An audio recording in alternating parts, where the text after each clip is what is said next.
नमस्कार। आज हम आरों में संकलित प्रथम अध्याय दूध का दाम के बारे में पढ़ेंगे, जिसके लेखक मुंशी प्रेमचंद जी हैं। मुंशी प्रेमचंद जी पहले ऐसे साहित्यकार हैं जिन्होंने अपने साहित्य में जनजीवन को स्थान दिया है। शुरुआत में मुंशी प्रेमचंद जी नवाब राय के नाम से उर्दू में लिखते थे। बाद में वे हिंदी साहित्य में आए और हिंदी साहित्य में उन्होंने गोदान, निर्मला, करमभूमि, मंगलसूत्र आदि उपन्यास लिखे और लगभग 400 कहानियाँ उन्होंने लिखी थी। गोदान उपन्यास जो है उनकी कीर्ति का आधार माना जाता है और यह कहानी दूध का दाम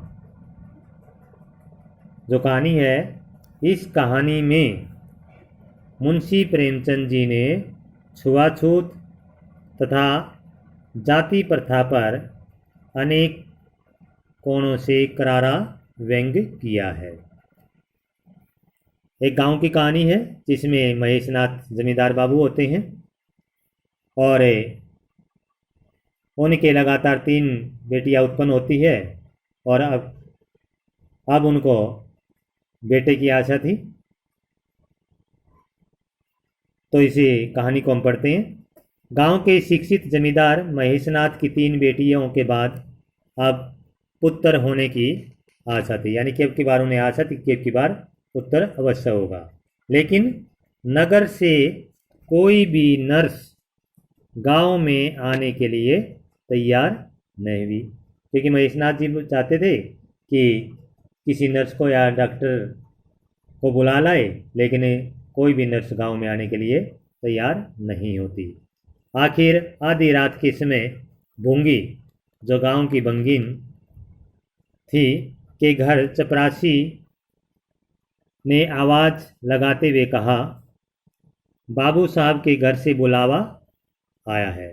यानी कि जब उनकी पत्नी को बच्चा होने वाला है तो महेश बाबू जो है गांव की बंगिन के पास चपरासी को भेजता है और उसे बुलाने के लिए कहता है, क्योंकि उस समय जो है बूंगी ही दाइयों वगैरह का काम करती थी।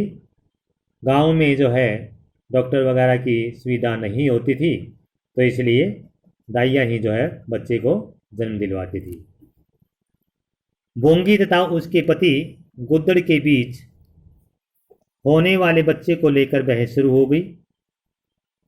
बोंगी ने कहा कि अब की बार जमींदार साहब के यहाँ बेटा होगा, लेकिन उसके पति का दावा था कि इस बार भी लड़की ही होगी। तो जब उनको पता लगा कि महेश बाबू की पत्नी को बच्चा होने वाला है, तो बंगिन और उसके पति में बहस छिड़ जाती है। बंगिन कहती है कि बार तो जमींदार साहब के यहाँ लड़का ही होगा, लेकिन उसका पति कहता है नहीं, लड़की होगी इस बार भी, और कहता है अगर लड़की हुई तो मैं अपनी एक तरफ की मूंछ कटवा लूँगा। और आखिर बूंगी अपने 3 माह के बेटे को गुदर के पास छोड़कर चपरासी के साथ महेश बाबू के घर चली जाती है।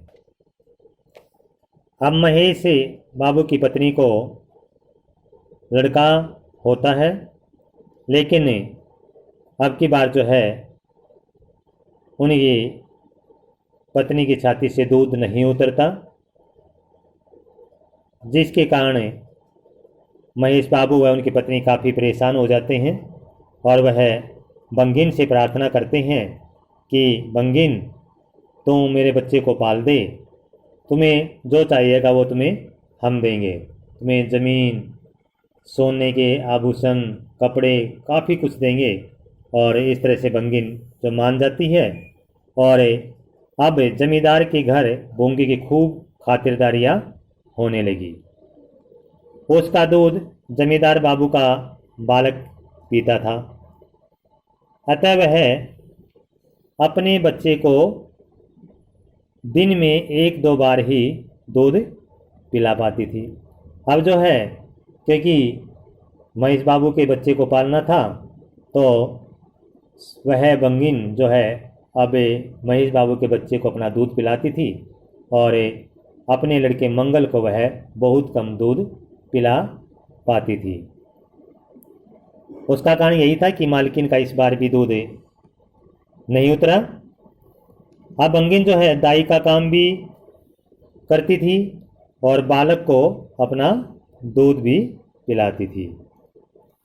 मालकिन द्वारा दिए गए आश्वासन से प्रसन्न भूंगी जमींदार के बालक को अपना दूध पिला रही थी, क्योंकि मालकिन ने उसे आश्वासन दिया था तुम्हें बहुत सारा धन दिया जाएगा, और इसे आश्वासन से वह उसके बच्चे को दूध पिला रही थी। उधर उसका अपना लड़का ऊपर के दूध को पचा नहीं पाता था। अब मंगल को जो है ऊपर का दूध नहीं पचता था, इसलिए मंगल दिन प्रतिदिन दुबला होने लगा, अर्थात वह बीमार रहने लगा और दिन प्रतिदिन वह कमज़ोर होता चला गया, क्योंकि माँ का दूध ही बच्चे के लिए सबसे पौष्टिक आहार माना जाता है और वह उसे जो है भरपूर मात्रा में नहीं मिल पा रहा था, जिसके कारण जो मंगल कमज़ोर होने लगता है। जमींदार महेश नाथ के घर में अब भूंगी की चलती थी। अब भूंगी में जो है भूंगी की महेशनाथ के घर में जो है काफ़ी चलती थी, सभी उसका कहना मानते थे।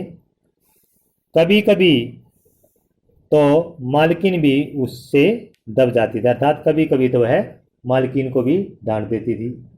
अब जो है मालकिन उसकी सुनती थी, क्योंकि उसे अपने बच्चे को दूध पिलवाना था। तो इससे आगे की वीडियो मैं आपको कल भेजूंगा। आज के लिए इतना ही काफ़ी है।